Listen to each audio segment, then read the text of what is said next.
देखिए 2022 में एक गठबंधन बना और उस गठबंधन का रिजल्ट ये रहा कि 47 से 111 सीटें समाजवादी पार्टी को गठबंधन मिली और 34% के ऊपर का वोट प्रतिशत मिला। और वो मिलने के बाद अखिलेश जी ने ये मान लिया कि वो पूरा वोट उनका है।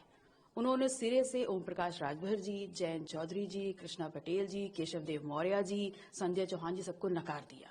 तो ये वोट जो समाहित हुआ उनके पास 111 सीट्स के रूप में, वो इन सब की मेहनत का रिजल्ट था।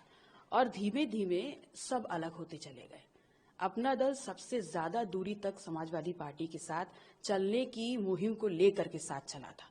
और अचानक से आप सभी ने देखा कि एक प्रेस कॉन्फ्रेंस के माध्यम से हमको भी पता चला कि हम गठबंधन में थे ही नहीं। तो ऐसे में क्या करते?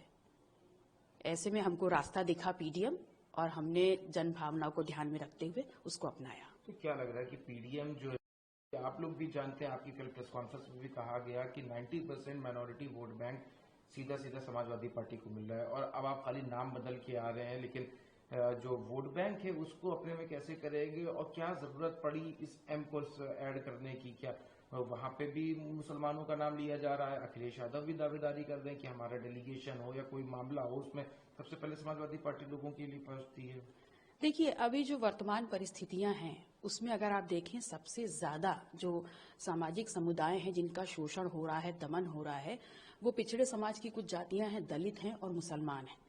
और उनके नाम पर सरकार का जो रवैया है और जिस प्रकार से विपक्ष की जो मुख्य पार्टी है वो उनके सवालों पर पीछे हट जाती है या चुप्पी साध जाती है, तो ऐसे में वो समाज कहां जाए?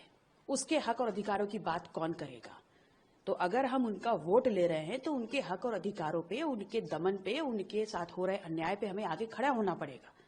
और यही जन भावना हमने लोगों के बीच में रीड करी कि उनके जायज सवालों पे कोई बोलने को तैयार नहीं है। तो अगर भावना जो लोगों की है और वो चाहते हैं कोई उनके लिए आगे बढ़े, तो हमने उन जन भावनाओं का सम्मान किया है और एक नया विकल्प दिया है। और पूरी उम्मीद नहीं, हमें पूरा मतलब विश्वास है इस बात का कि जनता हमारा साथ देगी। असदुद्दीन ओवैसी के पार्टी के साथ क्योंकि और कोई लोकल जो रीजनल पार्टीज हैं जो दावे करती है सेक्युलर वोट बैंक की या मुस्लिम वोट बैंक की, उनके साथ ताल्लुक क्यों नहीं साधा गया? क्यों असदुद्दीन ओवैसी को, क्यों हैदराबाद से अलायंस किया गया?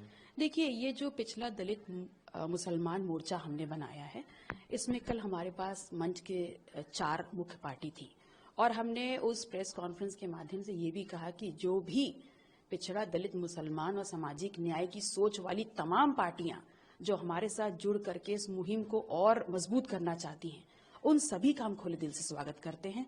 कल तो आगाज हुआ है और लगातार हम सभी पार्टियों को और भी पार्टियों को अपने साथ जोड़ करके सभी की बात को उठाएंगे और मजबूती से लड़ेंगे।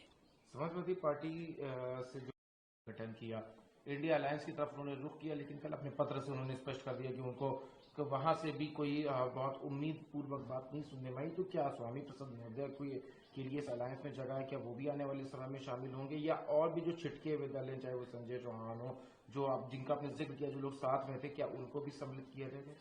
देखिए स्वामी प्रसाद मौर्य जी एक बहुत कद्दावर नेता हैं, बहुत अनुभव है उनका। सामाजिक न्याय की एक लंबी लड़ाई उन्होंने लड़ी है और ऐसे में हमें पता चला कि उन्होंने 2 सीट्स डिक्लेयर की हैं। तो सबसे पहले तो हम उनको क्या इनवाइट करेंगे, वो तो हैं ही हमारे साथ। और रही बात जो सीटें उन्होंने डिक्लेयर करी हैं, वहाँ वो चाहेंगे तो हम प्रचार करेंगे, वो चाहेंगे तो हम वहाँ बैठ करके उनका साथ देंगे। वो बड़े हैं, वो जो भी निर्णय लेंगे हम उनका स्वागत करेंगे। आपके साथ तो नहीं शामिल हैं? देखिए उनकी व्यस्तता थी जिस कारण वो शामिल नहीं हो पाए, लेकिन हमारे हर निर्णय और हमारे साथ को उन्होंने कभी नहीं नकारा। इस पीडीएम में कब शामिल हो रहे हैं? बहुत जल्द। एक और सवाल,